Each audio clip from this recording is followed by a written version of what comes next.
कांग्रेस भी यही मांग कर रहा है। कांग्रेस कह रहा है कि सरकार अगर आपकी है तो आपको रोक कौन रहा है? कांग्रेस दुपट्टा भूमिका ले रही है, एक तरफ विरोध कर रही है, एक तरफ पूरी सरकार को रोक रही है। ये घबरा हटाना पूरी शिव प्रेमी की भावना है, और अगर सरकार नहीं हटा सकेगी तो शिव प्रेमी का सैलाब आएगा, और जिस तरह से बाबरी उध्वस्त हुई वैसी की कब्र उध्वस्त हो जाएगी। लेकिन क्या इससे हिंसा नहीं भड़क रही?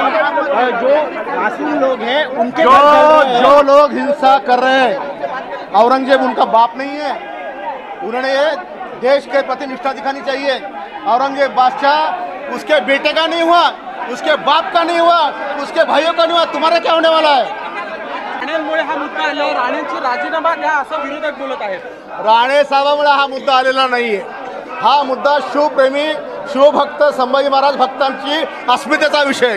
नारायण राणे साहेब त्याचा फक्त निमित्त आहे, आणि त्याच्यामुळे भारतातल्या तमाम लोकांची मानसिकता की कब्र हटली पाहिजे।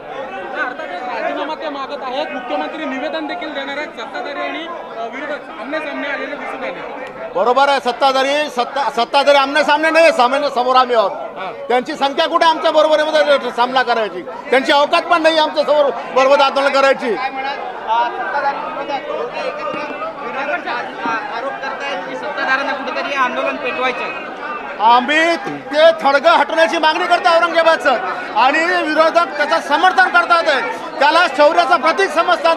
आमचं म्हणणं आहे ते कौर्याचं प्रतीक आहे, आणि ज्या लोकांनी महाराष्ट्रात दंगल केली या लोकांचा काय औरंगजेब बाप लागतो का जे त्याचं समर्थन करतात? तुमच्या मायाचा नवरा लागतं का तो? कशा करता तुम्ही त्याचं समर्थन करता? औरंगजेब त्याच्या बापाचा झाला नाही, त्याच्या भावाचा झाला नाही, त्याच्या पोराचा झाला नाही, तुमचा कसा होणार आहे? आणि ज्याने इतक्या हिंदूची कत्तल केली, शिवराय संभाजी महाराजांची हत्या केली, त्याची कब्र महाराष्ट्रात राहणार नाही म्हणजे नाही। नक्की, पण ही तुमची आक्रमक भूमिका आहे।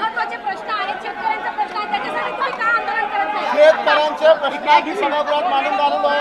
शेतकऱ्यांच्या प्रश्नावर न्याय मिळून झालेला आहे, परंतु हा आमच्या अस्मितेचा प्रश्न आहे।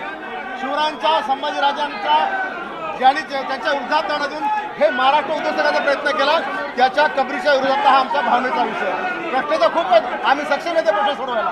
नक्कीच, पण एक भूमिका रोजचे सोडतो ते आम्ही प्रश्न, सक्षम आहोत, सरकार आमचं। आज नितेश राणे यांच्यावरती मूळ आरोप केला की त्यांच्यामुळे हे सगळं घडलंय, आणि त्यांच्या राजीनाम्याची सुद्धा मागणी विरोधकांकडून केली जाते, त्यांनीच रान पेटवलं। नारायण नितीश राणेमुळे हे प्रकरण झालेलं नाहीये, ही एक सगळ्या लोकांची जनभावना आहे। महाराष्ट्रातल्या तमाम हिंदू प्रेमींचं हे म्हणणं आहे, त्याच्यामुळे नितेश राणेंचा आणि या वैशाखी संबंध येत नाही।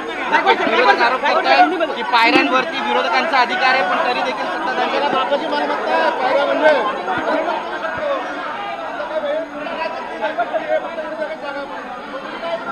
हा हॅलो हॅलो